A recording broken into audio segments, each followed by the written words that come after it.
Tianchun, as-tu rédigé ton évaluation sur Shenglu? Non. D'ailleurs, ça m'inquiète quelque peu. Tu as travaillé assez longtemps avec elle. Tu dois bien la connaître. Qu'est-ce qui t'inquiète? Quel est le problème? Depuis que la dirigeante m'a demandé de le faire, je ne peux pas m'empêcher de me demander si elle a l'intention de promouvoir Zheng Lu ou de la renvoyer. Je crains de me tromper et qu'elle pense que je manque de discernement. Ne pas se montrer honnête dans cette évaluation et essayer de deviner ce que la dirigeante veut pour pouvoir t'y adapter est malhonnête et fourbe. Moi aussi, j'ai été dans ce genre d'état. Mais j'ai ensuite gagné une compréhension de mon tempérament fourbe grâce aux paroles de Dieu. Pourrais-tu m'en parler? Bien sûr. En avril dernier, j'étais responsable du travail textuel de l'église. Un jour, une dirigeante supérieure m'a écrit. Elle me demandait de rédiger, en 3 jours, une évaluation sur une dirigeante, Liu Li. Je me suis alors interrogée. Si on me demandait d'évaluer Liu Li, c'était peut-être car elle ne faisait pas de travail concret et allait être renvoyée. Mais peut-être avait-elle un bon calibre et méritait-elle d'être cultivée et l'idée était de la promouvoir. En général, Liu Li assumait un fardeau dans son devoir et savait résoudre rapidement les problèmes d'efficacité dans le travail. Simplement, elle n'était pas très douée. Et dès qu'il y avait beaucoup de travail, elle gérait mal les priorités. J'ai continué à me poser des questions. Si la dirigeante voulait promouvoir et cultiver Liu Li et que j'évoquais trop ses défauts, dirait-elle que je manquais de discernement et que je ne traitais pas les autres équitablement? Que penserait-elle de moi après ça? Mais si elle prévoyait de renvoyer Liu Li et que j'évoquais trop ses qualités, elle penserait peut-être que je manquais de calibre et que j'étais incapable de rédiger une évaluation exacte. Comment alors superviser le travail textuel? La dirigeante aurait une mauvaise image de moi. Avec de telles pensées, j'hésitais à prendre ma plume. Le lendemain, sœur Wang Ji, la partenaire de Liu Li, est venue à une réunion avec nous. J'ai pensé à l'interroger subtilement pour obtenir des informations. Et pour la sonder, j'ai demandé. « Tu te réunis souvent avec nous ces derniers temps. Pourquoi ne voyons-nous pas Liu Li? Est-elle trop occupée ?» Wang Ji a dit « Elle est prise par d'autres tâches. » J'ai remarqué que Wang Ji répondait à voix basse et j'en ai déduit que Liu Li allait peut-être être renvoyée et que dans son fort intérieur, Wang Ji culpabilisait de ne pas l'avoir aidée. Mais je n'en étais toujours pas sûre. Alors j'ai posé une autre question. Vous n'êtes que 2 à superviser le travail de l'église. Est-ce que vous vous en sortez? J'ai alors fait attention à son expression et à sa façon de parler, en essayant de relever des indices.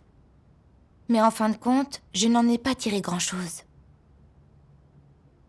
J'étais tendue parce que l'échéance de l'évaluation approchait, mais je continuais à temporiser, ne sachant pas trop quoi écrire.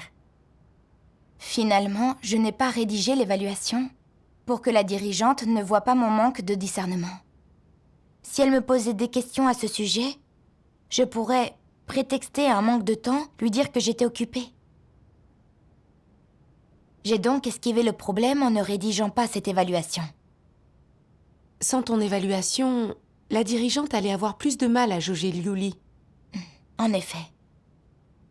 Après coup, chaque fois que j'y repensais, je me sentais coupable.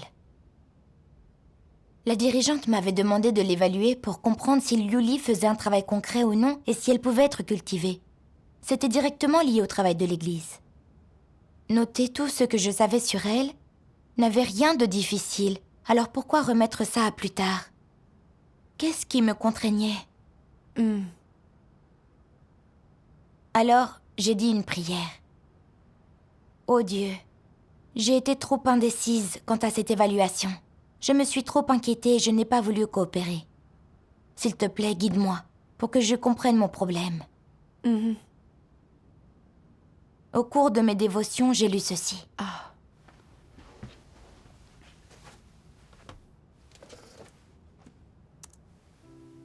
Dieu Tout-Puissant dit : les antéchrists sont aveugles à Dieu. Il n'a pas de place dans leur cœur. Lorsqu'ils rencontrent Christ, ils ne le traitent pas différemment d'une personne ordinaire. Ils s'inspirent constamment de son expression et de son ton de voix, changeant de ton selon la situation, ne disant jamais ce qui se passe réellement, ne disant jamais rien de sincère, ne disant que des mots vides et doctrines, essayant de tromper et de berner le Dieu concret qui se tient devant leurs yeux. Ils sont sans la moindre crainte de Dieu. Ils sont tout à fait incapables de parler à Dieu avec le cœur, de dire quoi que ce soit de réel. Ils parlent comme un serpent rampe, de manière tortueuse et indirecte. La manière et la direction de leurs discours sont comme un plant de melon grimpant sur un poteau. Quand tu dis que quelqu'un est de bon calibre et peut être promu, il parle immédiatement de ses qualités et de ce qui se manifeste et se révèle en lui. Et si tu dis que quelqu'un est mauvais, il se hâte de dire combien il est mauvais et malfaisant, et de parler des perturbations et des interruptions qu'il provoque dans l'Église. Quand tu désires connaître la vérité à propos de quelque chose, ils n'ont rien à dire. Ils tergiversent, attendant que tu conclues, attentifs au sens de tes paroles, afin de pouvoir te dire ce que tu as envie d'entendre. Tout ce qu'ils disent, ce sont des flatteries, de la lèche et de l'obséquiosité. Pas une seule parole de vérité ne sort de leur bouche. C'est ainsi qu'ils interagissent avec les gens et qu'ils traitent Dieu. Ce ne sont que des fourbes. Tel est le tempérament d'un antéchrist. Amen. Amen. Ces paroles de Dieu révèlent que les antéchrists trichent chaque fois qu'ils rencontrent Christ. Ils se montrent serviles, mielleux et s'inspirent de ses expressions. Ils ne disent pas la vérité devant Christ. Ils excellent dans l'art de faire semblant. Ils sont vraiment rusés et malfaisants, et ils dégoûtent Dieu. Même si je n'étais pas face à Christ, je me comportais comme un antéchrist et je révélais exactement le même tempérament. La dirigeante voulait une évaluation pour les besoins du travail de l'Église. Ça n'avait rien de compliqué. Il fallait juste que je note sincèrement tout ce que je savais et que je partage équitablement et objectivement ce que je comprenais. Mais j'avais tout compliqué en spéculant sur les intentions de la dirigeante, craignant que si j'évaluais mal Liuli, elle penserait que je manquais de discernement et mon image serait ternie. Pour protéger mon image et ma place dans son cœur, je m'étais immiscée dans ses intentions, sous prétexte que je me souciais de mes sœurs. Si elle avait voulu la promouvoir, j'aurais abondé dans son sens en décrivant les qualités de Liuli. Si elle avait voulu la renvoyer, j'aurais davantage évoqué ses défauts pour que la dirigeante m'estime. Je n'avais pas essayé d'évaluer Liuli en me basant sur les faits ou les principes. J'avais essayé de deviner les intentions de la dirigeante. J'avais révélé un tempérament fuyant et fourbe, semblable à celui d'un antéchrist. Tout comme toi, j'essaie de deviner les intentions de ma dirigeante. C'est un tempérament malhonnête. En effet. Pour découvrir les intentions de ma dirigeante, j'avais essayé de soutirer des informations avec des questions détournées. J'étais une crapule mesquine, sans dignité ni caractère.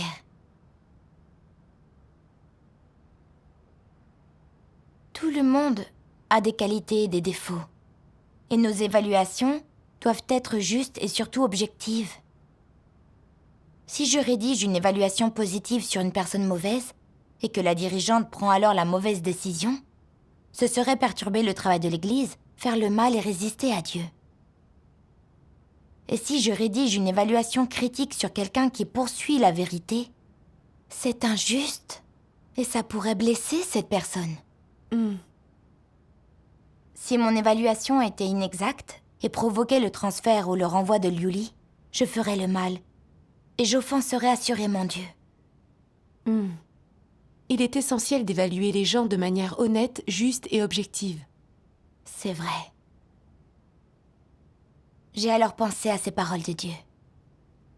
L'honnêteté signifie donner son cœur à Dieu. Être sincère avec Dieu en toutes choses, être ouvert avec lui en toutes choses. Ne jamais cacher les faits, ni tromper les autres. Ni agir uniquement pour s'attirer la faveur de Dieu. Bref, être honnête, c'est être pur dans ses actions et ses paroles et ne pas tromper Dieu ou bien l'homme. Amen. Dieu n'est pas très exigeant avec nous. Il espère simplement que nous serons francs, aussi bien en parole qu'en acte, et que nous deviendrons des gens justes et honnêtes qui ne mentent pas et ne cachent rien. Oui. Il faut être franc, noter ce que nous savons et traiter les gens équitablement dans toutes nos évaluations. Je n'étais même pas capable de faire ça. La dirigeante voulait savoir ce que je pensais de quelqu'un, mais je n'avais pas été honnête avec elle. En trichant et en trompant sans arrêt, on n'agit pas du tout comme une personne honnête. Quand je l'ai compris, je me suis détestée. Plus tard, j'ai lu ces paroles de Dieu. Dieu Tout-Puissant dit : Et qu'est-ce que craindre Dieu et éviter le mal ? Lorsque tu évalues quelqu'un, par exemple, ton évaluation est liée à la crainte de Dieu et à l'évitement du mal. Comment procèdes-tu ? Nous devons être honnêtes, justes et équitables, et nos paroles ne doivent pas se baser sur l'émotion. Lorsque tu dis exactement ce que tu penses et exactement ce que tu as vu, tu es honnête. Et surtout, la pratique de l'honnêteté consiste à suivre la voie de Dieu. C'est ce que Dieu enseigne aux gens, c'est la voie de Dieu. La voie de Dieu, qu'est-ce que c'est ? Craindre Dieu et éviter le mal. Est-ce que l'honnêteté fait partie de la crainte de Dieu et de l'évitement du mal ? Et consiste-t-elle à suivre la voie de Dieu ? Oui. Si tu n'es pas honnête, alors ce que tu as vu et ce que tu penses, ce n'est pas la même chose que ce qui sort de ta bouche. Quelqu'un te demande : quelle est ton opinion sur cette personne ? Assume-t-elle la responsabilité du travail de l'Église ? Et tu réponds : elle est plutôt bonne, elle assume plus de responsabilités que moi, son calibre est meilleur que le mien, et elle est aussi d'une bonne humanité, elle est mature et stable. Mais est-ce ce que tu penses au fond de toi ? Ce que tu penses réellement, c'est que, bien que cette personne ait du calibre, elle n'est pas fiable et elle est plutôt rusée et très calculatrice. Voilà ce que tu as vraiment à l'esprit. Mais quand vient le moment de parler, tu te dis : je ne peux pas dire la vérité, je ne dois offenser personne. Si bien que tu as vite fait de dire autre chose. Tu choisis de belles choses à dire à son sujet et rien de ce que tu dis ne correspond à ce que tu penses réellement. Ce n'est que mensonges et hypocrisie. Cela indique-t-il que tu suis la voie de Dieu ? Non. Tu as emprunté le chemin de Satan, le chemin des démons. Quelle est la voie de Dieu ? C'est la vérité, c'est la base du comportement des gens, c'est craindre Dieu et éviter le mal. Bien que ce soit à une autre personne que tu parles, Dieu écoute également et observe ton cœur, il scrute ton cœur. Les gens écoutent ce que tu dis, mais Dieu scrute ton cœur. Les gens sont-ils capables de scruter le cœur de l'homme ? Dans le meilleur des cas, les gens peuvent se rendre compte que tu ne dis pas la vérité. Ils peuvent voir ce qu'il y a à la surface. Seul Dieu peut voir au plus profond de ton cœur. Dieu seul peut voir ce que tu penses, ce que tu prévois. Quelle petite manigance, quelle manière perfide, quelle pensée sournoise tu as au fond de toi. Et sachant que tu ne dis pas la vérité, quelle est l'opinion de Dieu à ton sujet ? Quelle est son évaluation te concernant ? C'est qu'à cet égard, tu n'as pas suivi la voie de Dieu, parce que tu n'as pas dit la vérité. Amen. Amen. Grâce à ces paroles de Dieu, j'ai appris que nous devions craindre Dieu et accepter son examen quand nous rédigeons des évaluations. De cette manière, nous ferons preuve de prudence et nous ferons face à Dieu de peur, si jamais nous avons de mauvaises intentions, de rédiger une évaluation incorrecte et biaisée, et ainsi d'offenser Dieu. En effet. Et quand nous rédigeons une évaluation, nous devons prier, nous concentrer sur la recherche des principes de la vérité et partager objectivement notre véritable compréhension et vision de cette personne, sans y mettre nos intentions. Nous devons dire les choses telles qu'elles sont sans les édulcorer. C'est là l'un des signes de notre crainte de Dieu. Oui. Mais ceux qui ne craignent pas Dieu parlent et agissent au gré de leurs caprices. Ils disent parfois tout ce qui, selon eux, peut leur profiter. Et vont jusqu'à trafiquer la réalité et déformer les faits. Ce sont des gens au tempérament fourbe. Ils se comportent comme des incroyants et ne sont pas dignes de confiance. C'est vrai.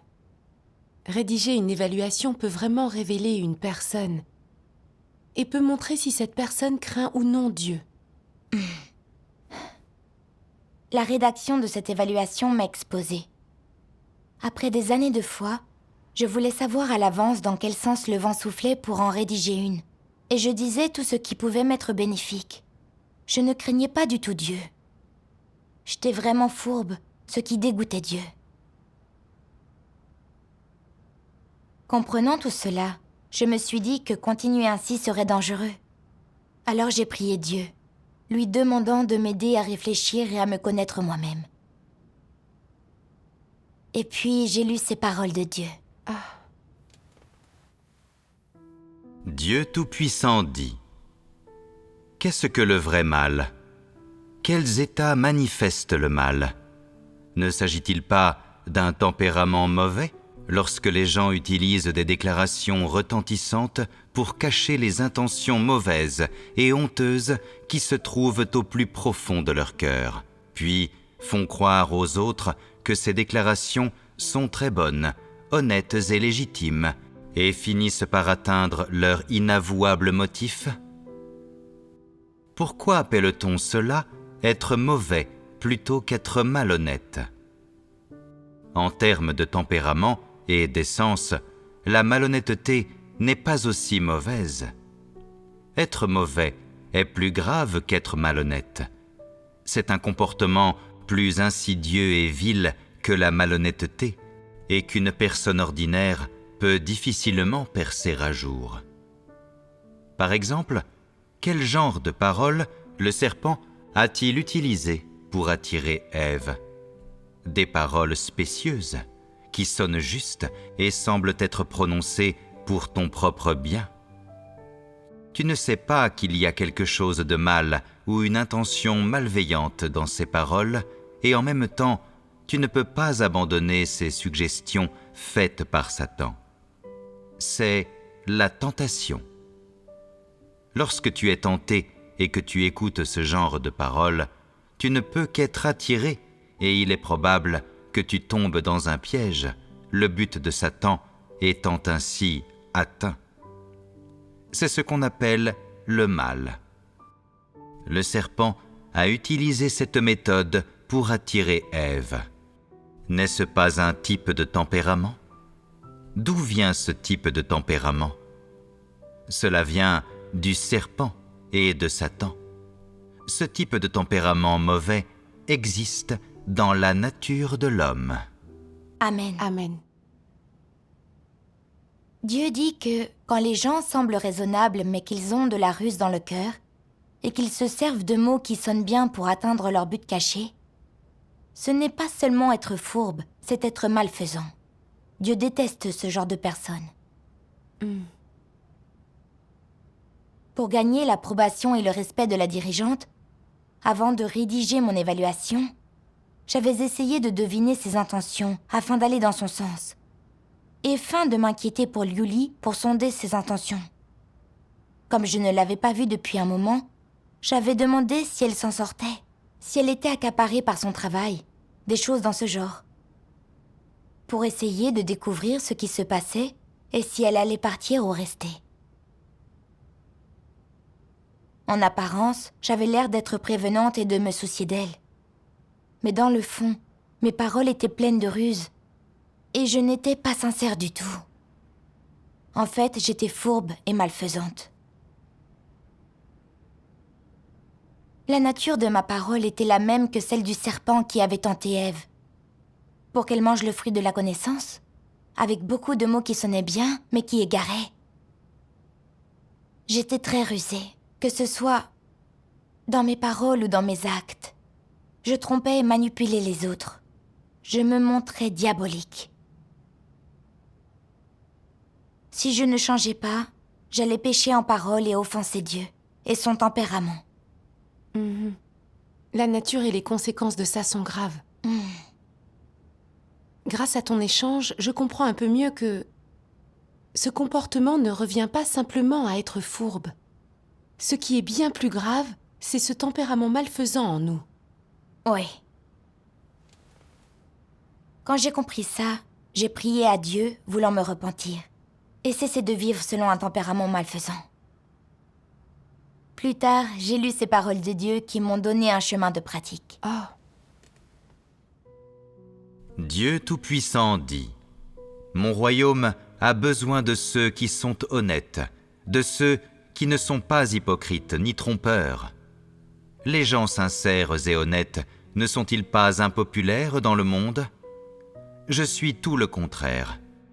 Il est acceptable que les gens honnêtes viennent à moi. Je me réjouis de ce genre de personnes, et j'ai aussi besoin de ce genre de personnes. C'est précisément ma justice. Être une personne honnête est une exigence que Dieu a de l'homme. C'est une vérité que l'homme doit pratiquer. Quels sont donc les principes que l'homme doit observer dans ses rapports avec Dieu ? Soyez sincères. C'est le principe qui doit être suivi quand on interagit avec Dieu. Ne vous engagez pas dans la pratique des incroyants consistant à se faire bien voir et à faire de la lèche. Dieu n'a nul besoin que les hommes lui fassent de la lèche ou se fassent bien voir. Il suffit d'être sincère. Et que signifie être sincère ? Comment cela doit-il être mis en pratique ? S'ouvrir simplement à Dieu, sans présenter une façade, ni cacher quoi que ce soit, ni garder aucun secret, rencontrer Dieu avec un cœur honnête et être franc, sans tromperie ni ruse. C'est juste. Pour être sincère, tu dois d'abord mettre de côté tes désirs personnels. Au lieu de t'inquiéter de la façon dont Dieu te traite, dis ce que tu as dans ton cœur et ne réfléchis pas aux conséquences de tes paroles. Dis ce que tu penses, laisse de côté tes motivations et ne prononce pas des paroles uniquement pour atteindre un but. Quand tu as trop d'intentions personnelles et de contaminants, ta façon de parler est toujours calculée. Tu te dis « Je dois parler de ceci et pas de cela. Je dois faire attention à ce que je dis. Je vais tourner cela d'une manière qui me profite, qui couvre mes lacunes et laissera à Dieu une bonne impression. » N'as-tu pas des motivations ? Avant que tu ouvres la bouche, ton esprit est rempli de pensées sournoises. Tu corriges plusieurs fois ce que tu veux dire, de sorte que, lorsque les mots sortent de ta bouche, ils ne sont plus aussi purs, ils ne sont plus du tout authentiques et ils véhiculent tes propres motivations et les plans de Satan. Ce n'est pas ce qu'on appelle être sincère, c'est ce qu'on appelle avoir des motivations sinistres et de mauvaises intentions. De plus, lorsque tu parles, tu t'inspires toujours des expressions faciales de Dieu et de son regard. S'il arbore une expression positive sur son visage, tu continues à parler, et sinon, tu te retiens et tu ne dis rien. Si le regard de Dieu est mauvais et qu'il n'aime pas ce qu'il entend, tu y réfléchis et tu te dis « Bon, je vais dire quelque chose qui va t'intéresser, qui va te rendre heureux, que tu vas aimer et qui fera que tu seras bien disposé envers moi. » Est-ce là être sincère? Non. Amen. Amen. Grâce à ces paroles de Dieu, j'ai compris que Dieu aimait les gens honnêtes. Les gens honnêtes parlent ouvertement. Ils sont francs avec Dieu et les autres. Ils ne trompent pas et ne font pas semblant. Ils disent les choses telles qu'elles sont et se montrent clairs et directs. C'est ainsi qu'une personne normale doit être. Oui. J'ai vu que beaucoup de frères et sœurs s'efforçaient d'être des gens honnêtes. Si une personne violait les principes de la vérité, ils échangeaient avec elle. Ils l'aidaient ou l'émondaient. Ils étaient francs. Ils s'aidaient les uns les autres. Ils s'ouvraient en échangeant dans les réunions et étaient vraiment libres. Je les admirais et voulais m'efforcer d'être honnête, comme Dieu le demandait. Il y a certaines choses que je ne comprenais pas, et certains de mes points de vue étaient peut-être erronés. Mais je devais ne pas nourrir la moindre tromperie et avoir de bonnes intentions. C'est vraiment ça l'essentiel. C'est vrai. Comprenant cela, mon cœur s'est éclairé et j'ai vu clairement un chemin de pratique. Dieu soit loué. Peu après, j'ai dû évaluer notre dirigeante, Shen Xiao. Je me suis dit, je ne la connais pas très bien. Si mon évaluation n'est pas très claire, la dirigeante supérieure va-t-elle dire que je manque de discernement? Peut-être devrais-je insister sur ses qualités? J'ai alors compris que j'essayais de nouveau de jouer à des petits jeux. Les évaluations sont importantes. Elles affectent les promotions comme les renvois. Mentir à ce sujet offenserait Dieu. Je ne pouvais pas tenir compte de mes intérêts. Alors j'ai prié Dieu et renoncé à moi-même. Puis j'ai lu ces paroles de Dieu. Ah.